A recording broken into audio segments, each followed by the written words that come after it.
Hello everyone, we're here with Kai Quinn. He is the Hello. Assistant Executive Director of Marymount Villa, an assisted living facility in San Leandro. So Kai, we wanted to learn from you today regarding your career. Okay. So we wanted to know, why did you choose this line of work? Okay. There's a few reasons why I chose this line of work myself. One of the biggest reasons is I've always been the type of person where I want to make a difference in somebody's life. So this is definitely one of the places where you could do that.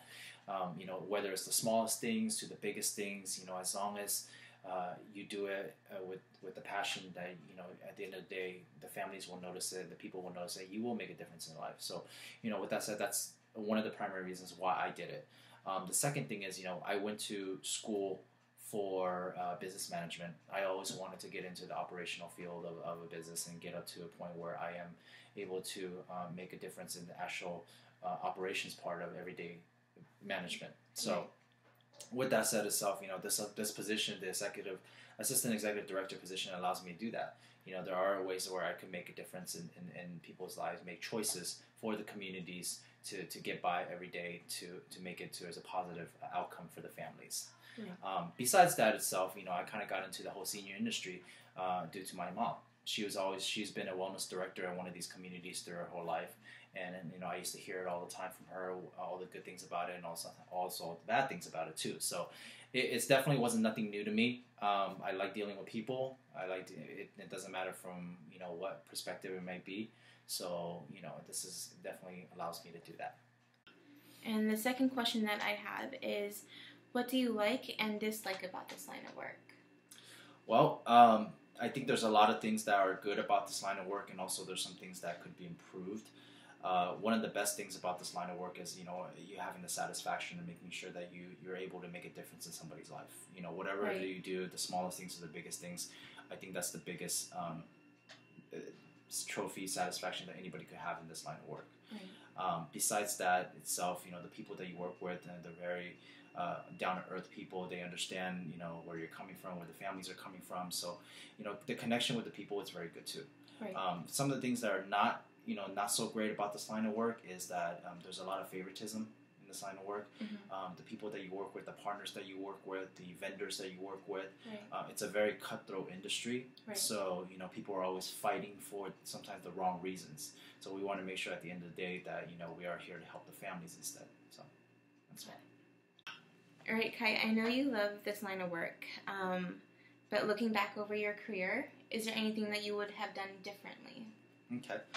I've been at this job or this career for the past 5 years, and since then there's been a lot of ongoing changing things in the industry, as well as my own position itself. So I feel like every day is always a learning process. There's always new things that you could do and things that you could learn upon.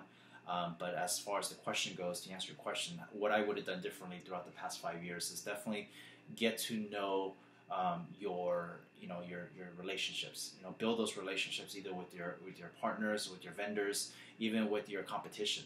I think it definitely goes a long way, because in this industry at least, everything follows from a relationship. So we want to make sure that bridge is very strong, and those ties are very strong too. Right. So, what actually got you into this position? What is your educational background or your experience that led you here? My educational background has always been throughout business. Getting people together. It's more of an operational management kind of standpoint. I did sales for a little bit in the past before I started this job, and mixing those two together kind of gave me this position itself. So I've always been the type of person where customer service always comes first before sales. So you're making sure you take care of the people, and in return, they definitely will take care of you.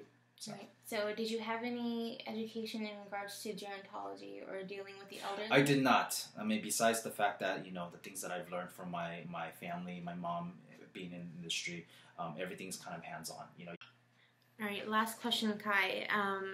What do you see as the future of aging services management, especially as we know that the baby boomers are retiring now, and they are the ones that are entering into this assisted living facilities and other RCFEs? Okay.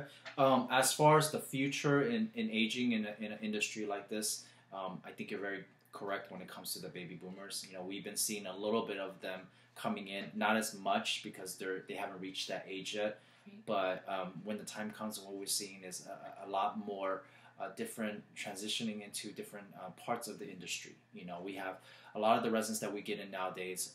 They all have some kind of dementia-related illness, something that has to do with their confusion, and it doesn't even matter with age anymore.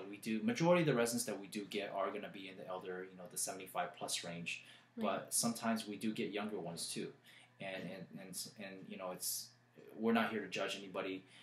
Sometimes we get people in their early 60s and even people in their 50s. You know, these things happen all the time. So we definitely have to be well prepared for something like this.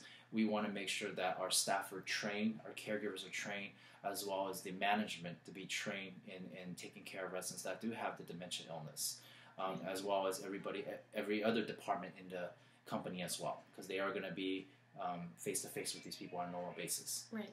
Now, besides that itself, the future of aging in the industry also has to do with another huge part of it is the financial aspect of it. You know, are these people going to be able to pay for something like this? Right.